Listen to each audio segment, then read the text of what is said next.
AI এর দৌলতে বাড়ছে তাইওয়ানের অর্থনীতি, প্রযুক্তি, চিপ ও উচ্চ ক্ষমতা সম্পন্ন কম্পিউটিং প্রযুক্তির প্রবৃদ্ধি থেকে বাড়ছে সরকারের রাজস্ব। তাই সেই অর্থের একটি অংশ জনগণের হাতে তুলে দেওয়ার উদ্যোগ নিয়েছেন দেশটির প্রেসিডেন্ট। কিন্তু এই এআই লভ্যাংশ নিয়ে কেন উঠছে রাজনৈতিক বিতর্ক?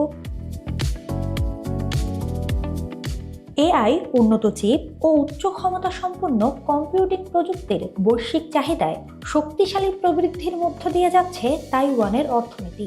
আর সেই প্রবৃদ্ধির সুফল সাধারণ মানুষের সাথে ভাগ করে নিতে আগামী বছর দেশটির প্রত্যেক নাগরিককে 10,000 তাইওয়ান ডলার, বাংলাদেশি মুদ্রায় প্রায় 30,000 টাকা দেওয়ার প্রস্তাব দিয়েছেন প্রেসিডেন্ট লাই চিং।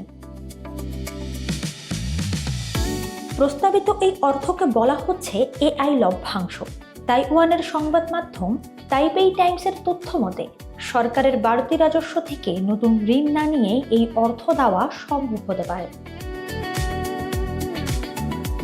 প্রতিবেদন মতে 2027 সালের কেন্দ্রীয় বাজেটে আইনসভায় অনুমোদিত হলে আগামী বছরের ফেব্রুয়ারিতে নাগরিকদের মধ্যে অর্থ বিতরণ করা হতে পারে। প্রেসিডেন্ট লাই জানিয়েছেন, নাগরিকরা নিজেদের প্রয়োজন অনুযায়ী এই অর্থ ব্যয় করতে পারবেন। শিক্ষা, বয়স্কদের যত্ন, পারিবারিক প্রয়োজন কিংবা স্থানীয় ব্যবসা প্রতিষ্ঠান থেকে কেনাকাটায় ব্যবহার করা যাবে এই অর্থ। বর্তমানে তাইওয়ানের অর্থনীতির বড় চালিকা শক্তির তালিকায় এখন চিপ ও এআই প্রযুক্তি। 2026 সালের প্রথম 6 মাসে দেশটির অর্থনীতি বেড়েছে 14.15%। পুরো বছরের প্রবৃদ্ধির পূর্বাভাসও বাড়িয়ে 11.05% করা হয়েছে। তবে নাগরিকদের সরাসরি অর্থ দেওয়ার এই প্রস্তাব নিয়ে রাজনৈতিক বিতর্কও হয়েছে। বিরোধীদের অভিযোগ, নির্বাচনের আগে জনপ্রিয়তা বাড়াতেই ক্ষমতাসীন দল অবস্থান পরিবর্তন করেছে। তবে প্রেসিডেন্ট লাই বলছেন, এআই নির্ভর অর্থনৈতিক প্রবৃদ্ধির সুফল বৃহত্তর জনগোষ্ঠীর কাছে পৌঁছে দেওয়াই এই উদ্যোগের মূল উদ্দেশ্য।